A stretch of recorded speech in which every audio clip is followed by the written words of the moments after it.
बिस्मिल्लाहिर्रहमानिर्रहीम। मेरा नाम मोहसिन शहजाद है और आज हम आपको राइस प्रोग्राम के बारे में मालूमात फ़राहम करेंगे। तो हमारा जो मेन मैसेज है वो है हर दाना खाने वाला। तो अभी हम ज़मीन की तैयारी से स्टार्ट करते हैं। अगर ज़मीन की तैयारी के टाइम सिंजेंटा के पास इनरिच है, इनरिच ह्यूमिक एसिड है, इसकी 8 किलोग्राम फ़ी एकड़ के हिसाब से आपने डोज़ इस्तेमाल करनी है। तो सेकंड मरला आता है जड़ी बूटियों का। जड़ी बूटियों के लिए सिंजेंटा के पास रिफट है। रिफट की जो डोज़ है वो 400 ml फ़ी एकड़ है। शेकर बोतल के साथ आप इसको इस्तेमाल कर सकते हैं, छट्टा कर सकते हैं। 2 शेकर बोतल आपकी यानी कि 2 लीटर इस्तेमाल होगी एक बोतल के लिए, 400 ml फ़ी एकड़ के लिए।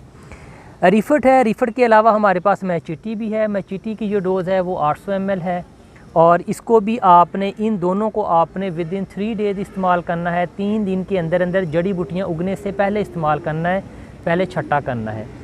और अगर आपकी जड़ी बूटियाँ ज़मीन के अंदर से उग आती हैं, आप तकरीबन 10-15 दिन तक आप किसी तरीके से रिफट या मैचिटी इस्तेमाल नहीं कर पाते तो आपने फिर विंस्टा इस्तेमाल करना है। विंस्टा 3 से 4 पत्तों की सूरत में आप इस स्प्रे कर सकते हैं। ज़मीन के अंदर तर-वत्तर की हालत में आपने स्प्रे करना है। तो ये आपकी ज़्यादातर जो जड़ी बूटियाँ होती हैं उसको कंट्रोल कर देता है। रिफट और मैचिटी के लिए आपने इस बात का ख्याल रखना है कि जिस टाइम पे आपने इसको इस्तेमाल करना है, ज़मीन के अंदर जो पानी का लेवल है वो तकरीबन कम 5 से 9 सेंटीमीटर तक मौजूद होना चाहिए। और स्प्रे छट्टा करने के बाद तकरीबन 3 से 4 दिन या अगर आप 5-6 दिन तक पानी को बरकरार रखें तो जड़ी बूटियाँ बेहतरीन तरीके से कंट्रोल हो सकती हैं।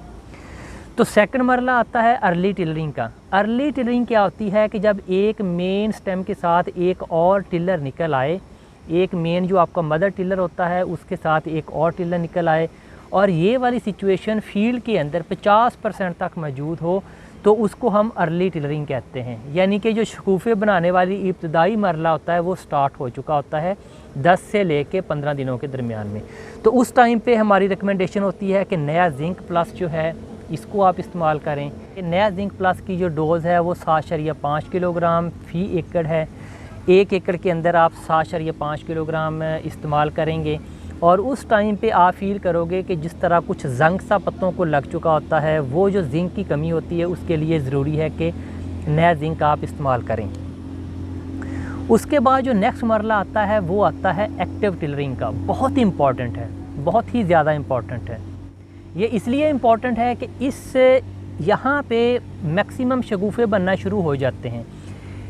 जो एक्टिव टिलरिंग होती है इसकी आइडेंटिफिकेशन ये होती है कि जो एक मेन मदर टिलर होता है उसके साथ 3 मज़ीद जो शगुफ़े होते हैं या मज़ीद 3 टिलर जो होते हैं वो बन जाएं और ये वाली जो कंडीशन है ये फील्ड के अंदर 50% तक मौजूद हो तो इसको हम एक्टिव टिलरिंग कहते हैं। इस पे ज़्यादा मैं ज़ोर इसलिए भी लगा रहा हूँ कि इस स्टेज के अंदर आपने विटाको 0.6 GR का छट्टा करना है। विटाको 0.6 GR जो है ये आपकी तने की सुंडी को कंट्रोल करने के लिए बेहतरीन प्रोडक्ट है। विटाको की जो डोज़ है वो 4 किलोग्राम फ़ी एकड़ है। 4 किलोग्राम का आपने फील्ड के अंदर छट्टा कर देना है और इस टाइम पे इसकी जो शगुफ़े होते हैं उसकी बनने की जो रफ़्तार होती है वो काफ़ी तेज़ हो चुकी होती है और अगर इस टाइम पे तने की सुंडी अटैक कर जाए तो जो नए आने वाले शगुफ़े होते हैं वो भी डैमेज आपको मिलेंगे। तो इसलिए प्रिवेंटिव इसकी इसका जो इस्तेमाल है वो प्रिवेंटिव करवाते हैं। और इसी दौरान एक्टिव टिलरिंग के दौरान आपने थायोवेट जेट जो है, थायोवेट जेट का इस्तेमाल भी करना है। इसके 2 फ़ायदे होते हैं। एक तो ये है कि आपके अगर ब्राउनली स्पॉट्स उस टाइम पे आ रहे हैं तो वो भी, और अदरवाइज़ सल्फ़र की जो कमी होती है उसको भी ये पूरा करता है। एक्टिव टिलरिंग के बाद मरला आता है पैनिकल इनिशिएशन का।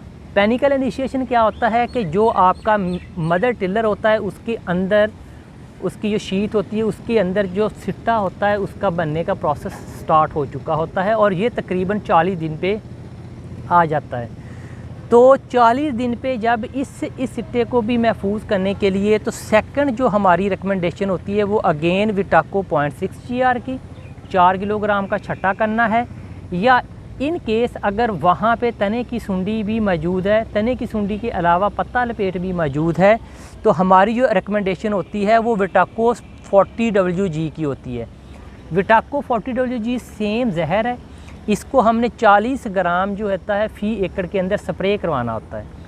इसका फ़ायदा क्या होगा कि तने की सुंडी को भी जो कंट्रोल करेगा और जो पत्ता लपेट सुंडी है उसको भी कंट्रोल करेगा।